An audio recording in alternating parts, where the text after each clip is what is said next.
औज़ुबिल्लाहिमिनश्शैतानिर्रजीम बिस्मिल्लाहिर्रहमानिर्रहीम अस्सलामु अलैकुम वरहमतुल्लाहि वबरकातुहू। हेलो गाइस, कैसे आप? मैं उम्मीद करता हूँ आप सब खैरियत से होंगे। मैं दुआ हूँ कि अल्लाह तबारक व तआला आपको खुश रखे। तो आज हम बात करने जा रहे हैं वेनिफर इंजेक्शन की।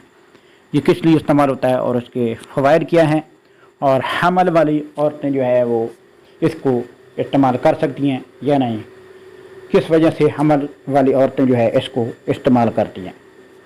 वेनिफर इंजेक्शन बहुत ही ज़बरदस्त और बहुत ही आयरन सुक्रोज से भरपूर ताकत का एक ख़जाना है। कौन सी औरतें, कौन से लोग इसको इस्तेमाल कर सकते हैं? वो औरतें जिनको माहवारी का बहुत ज़्यादा खून आने की वजह से एनीमिया हो जाता है, यानी खून की एनीमिया होना, यानी खून की बहुत ज़्यादा कमी हो जाना, जिसकी वजह से जल्द का रंग बिल्कुल नीला सा हो जाना, यानी उसके अलावा पीला सा हो जाना, यानी ये जल्द जो है दो तरह से नज़र आती है, काली भी नज़र आती है और उसके अलावा सब्ज़ रंग की भी नज़र आना शुरू हो जाती है जब बिल्कुल कमज़ोरी हो जाती है, यानी खून की कमी हो जाती है। उसके अलावा वो लोग जिनका एक्सीडेंट वगैरह होता है और खून बहुत ज़्यादा बह जाता है, या कोई फ्रैक्चर वगैरह हो जाता है, खून बहुत ज़्यादा बह जाने की वजह से बहुत ज़्यादा कमज़ोरी जब हो जाती है, तो उसके लिए जो है ये वेनिफर इंजेक्शन जो है इसको इस्तेमाल कराया जाता है। सबसे जो अहम बात है जो मैं आपको बताने जा रहा हूँ कि इसको किस लिए आप जो है इस्तेमाल कर सकते हैं और कैसे इस्तेमाल करना है, इससे कैसे फ़वाद हासिल करने हैं। इससे पहले आपसे एक छोटी सी रिक्वेस्ट है, प्लीज़ मेरे चैनल अल्लामाल कुरान को ज़रूर सब्सक्राइब कर दें, वीडियो को पूरा देखना है, लाइक करना है और शेयर करना है। वो औरतें जिनको हमल है और उनको 3-3, 4-4 महीने उल्टी आती रहती है, बहुत ज़्यादा कमज़ोरी हो जाती है, कोई चीज़ खाने को दिल नहीं करता, हत्ता कि कोई फल वगैरह नहीं खा सकती, कोई चीज़, कोई खाना वगैरह नहीं खा सकती। उनका जो मन है और उनका जो जायका है वो चेंज होता है, जिसकी वजह से वो कुछ खा नहीं सकती। तो उनको आयरन सुक्रोज की बहुत ज़्यादा कमी हो जाती है। तो उसके लिए जो है ये इंजेक्शन बहुत ही मुफीद है।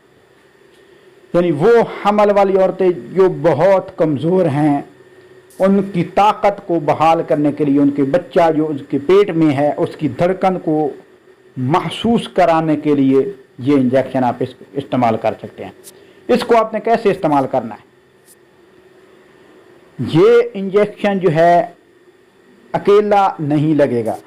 इस इंजेक्शन को नॉर्मल सलाइन यानी बोतल में डालकर लगाना है। ये इंजेक्शन इंट्रामस्कुलर नहीं लगेगा, यानी ये गोश्त में नहीं लगेगा, ये वेन में लगेगा। लेकिन ये इंजेक्शन जो है अकेले नहीं लगेगा, इसको इन्फ्यूजन, यानी इन्फ्यूजन जो होता है, ड्रिप होती है, यानी बोतल होती है, नॉर्मल सलाइन होती है, उसमें आपने डालना है और उसमें डालकर लगाना है। वैसे अकेले इसको नहीं लगाना। जब आप इसको बोतल में डालेंगे तो बोतल में डालते हुए सुरंज से इसको जब भरते हैं टीके को, इंजेक्शन को, तो सुई के साथ ये नहीं भरा जाता, बहुत ही गाढ़ा होता है। सुई उतार कर इसको, इंजेक्शन को आप जो है एक इंजेक्शन में भरेंगे, जो भर कर जो है आप फिर जो है बोतल में डालेंगे। जब बोतल किसी को आप लगाते हैं तो बोतल जो है बिल्कुल आहिस्ता आहिस्ता लगानी है, यानी एक एक कतरा आराम के साथ गिरेगा। और इसकी शक्ल सूरत ऐसे होती है जैसे आप किसी को खून की बोतल लगा रहे हैं। उसके अलावा ये किन लोगों को इस्तेमाल नहीं करानी चाहिए? वो लोग जिनको इसके लगाने से एलर्जी होती है और इसके लगाने से उल्टी वगैरह, मतली, सार में दर्द और उसके अलावा हाइपरटेंशन यानी ब्लड प्रेशर बढ़ सकता है। इसलिए इसको एहतियात से लगाएं। इंशाल्लाह नेक्स्ट वीडियो में फिर हाजिर होंगे। अल्लाह आपका हामी नासिर हो। वस्सलाम।